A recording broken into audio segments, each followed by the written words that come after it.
네, 전광훈 씨가 담임 목사로 있는 서울 사랑제일교회가 다시 뉴스에 등장하고 있습니다.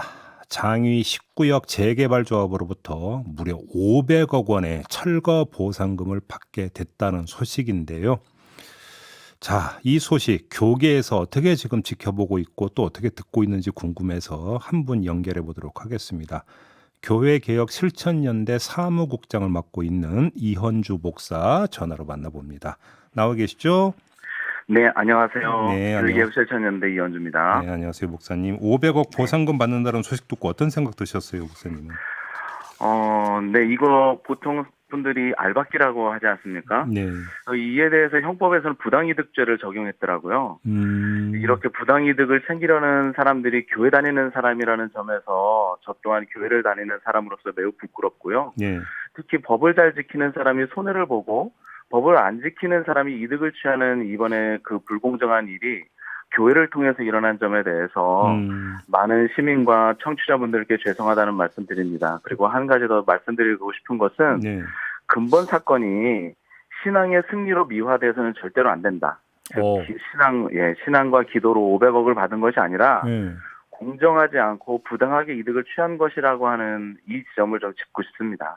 그 이제 부당하게 이득을 취했다라는 게 그 부당한 방법이 바로 알박기였다 이런 말씀이신가요? 네, 그렇습니다. 근데 관련해서 좀 약간 세부적으로 좀 여쭤볼 게 있는데 그건 좀 이따 좀 여쭤보도록 네네. 하고요. 아무튼 6번의 명도 집행에도 그 반대를 해온 결과 이런 게 지금 나온 거 아니겠습니까? 이런 행태는 어떻게 평가를 하세요? 그 6번의 명도 집행에도 이런 결과가 나왔는데, 음, 사실 그렇게 보면 명도 집행이 있었다라고 하는 것은 이미 사랑제일교회가 현재 법과 질서를 따르지 않고 있다. 그러하니 명도 집행이 있었던 거 아니겠습니까? 네, 또 한 가지는 그런 명도 집행 가운데서 화염병을 던지고 뭐 욕설과 폭력이 난무했던 이 사실이 교회에서 일어났다는 것을 보면 거긴 교회가 아니다. 교회일 수 없다라는 걸 말씀드리고 싶고, 세 번째로 이를 방광하는 목사는 어떻게 그 사람이 목사일 수 있는가, 이런 부분들을 좀 말씀드리고 싶습니다. 좀 목사님께 좀 따로 특별히 여쭤볼 게 있는데요. 네네. 철거 보상금을 산정하는 과정에서 네. 일반 시설과 종교 시설이 다릅니까? 네, 일반 시설과 달리 종교 시설에 대한 내용이 그렇게 많지 않더라고요. 지금 이제 법적인 제도나 이런 부분들에 있어서 예. 미진한 부분들이 많다는 것을 살펴볼 수 있습니다. 음, 그러니까 제가 모든 기준과 법률 그리고 제도를 전문하는 사람은 아니어서 오차가 있을 수도 있겠습니다만, 예, 이제 주택법 제21, 22, 23조를 보면 예.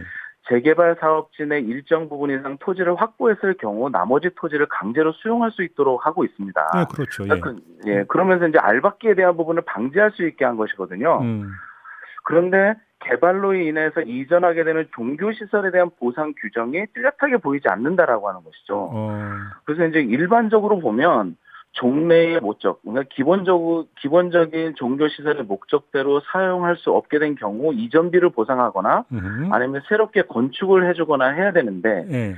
근데 이런 부분에 있어서도 헌법이 명시하는 정당 보상이냐 아니냐가 또다시 이야기가 되면서 예. 사실 보상 금액이 일정하지 않고 그다음에 누가 맞느냐에 따라서 편차가 매우 큰 것으로 나타나 있습니다. 네.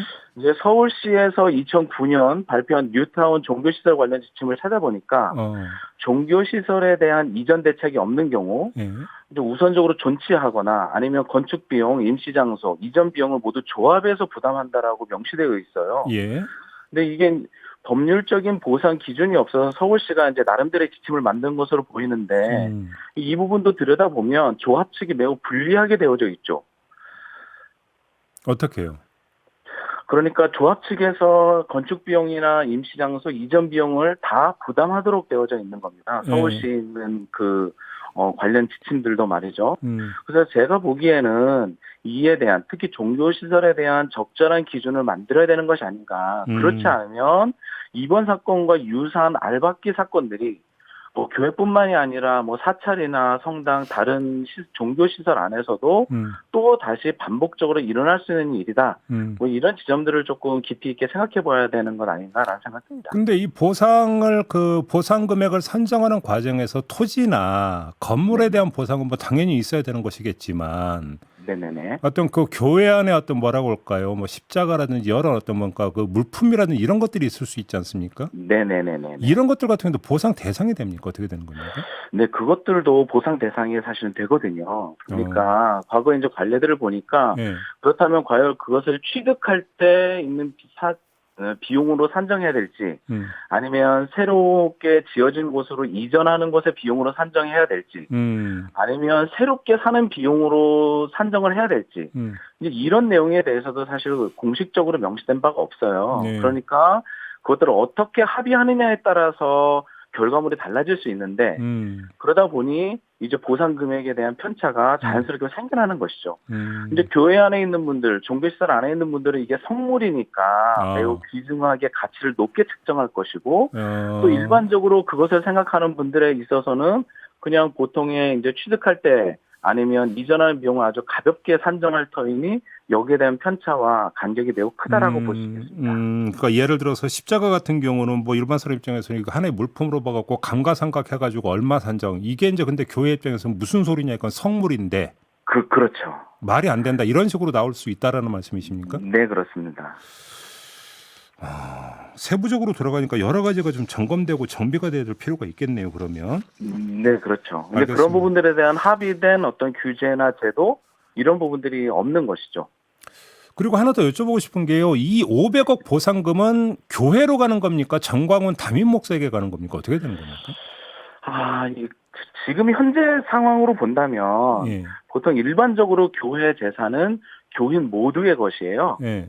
한 사람의 것이 될 수는 없거든요. 예. 그러나 현재 상황으로 본다면 정광훈 개인이 사용해도 이게 문제를 삼을 수 있는 여러 가지 제도나 교회 내부적인 분위기가 없다. 예? 이렇게 보거든요. 왜요? 교회 왜요? 내부적으로 예. 그런 감사와 결산에 대한 절차가 보이지 않거든요.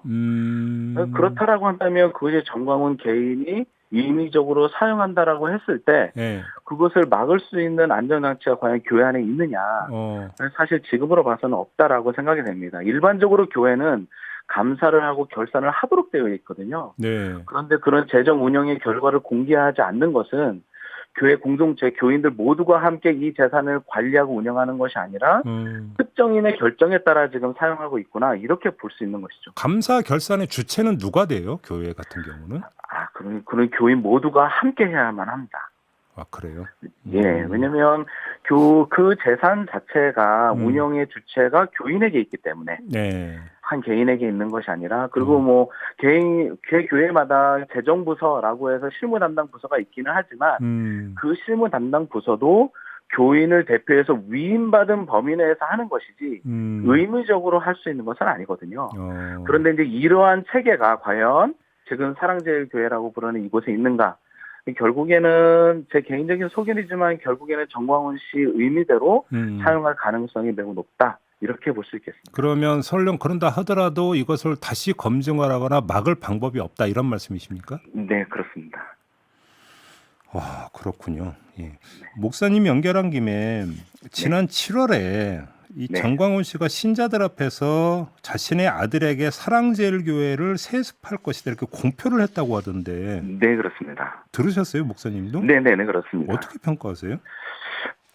정광훈 씨가 했던 이 세습이 불법이냐 아니냐를 이제 따지게 된다면 사실 불법이라 말하기가 좀 어렵다. 왜냐하면 정광훈 씨가 있는 그 교단이 세습을 금지하는 법안 자체가 없기 때문에 그런 규정이 마련되어 있지 않기 때문에 불법이라고 말할 수는 없는 거죠. 법이 없는데 불법이 되지는 않지 않습니까? 예. 요 근래 이제 많이 시끄러웠던 명성교회 김하나 목사의 세습을 불법 세습이라고 했던 것은 그 교회가 속한 교단이 세습을 금지하는 법이 있기 때문에 불법 세습이라고 했던 거거든요. 예. 근데 정광훈 씨가 있는 그 교회, 그 교단은 세습을 금지하는 법조차 없으니 불법이라 하긴 어렵다. 그러니까 이런 장치가 없는 교단, 세습을 막아내는 장치가 또 법과 제도가 없는 교단에 대해서는 예. 세습을 불법이다. 또 그렇게 해서 어떤 공식적으로 어떤 대응하기가 사실은 쉽지 않고요.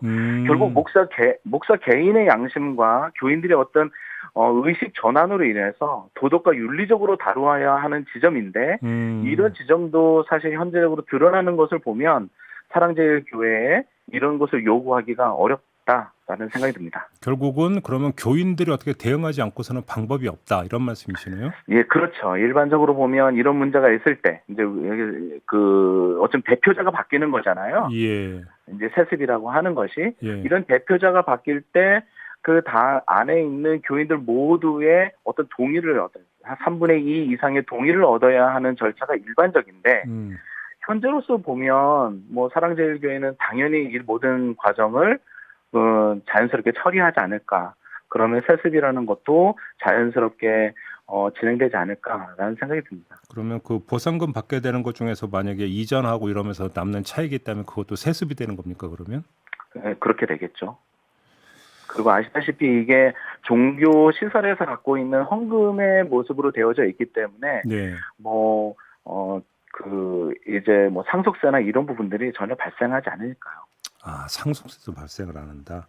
네. 근데 목사님 네. 사랑제일교회 말고 그 네. 이전에 그러니까 이런 네. 비슷한 사례가 있었나요? 이제 교회가 있었는데 뭐 재개발 이런 것 때문에 교회가 다른 데로 이전을 해야 되고 그래서 보상금을 받은 이런 경우가 있었나요 혹시?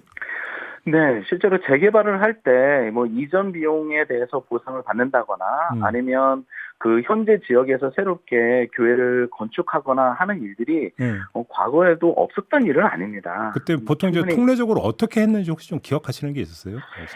통례적으로는 일단은 조합 측에서 혹은 이제 개발사들과 함께 서로 합의하고 정상적으로 그 안에서 잘 이제 세워져 가거나 이전하게 되어졌죠.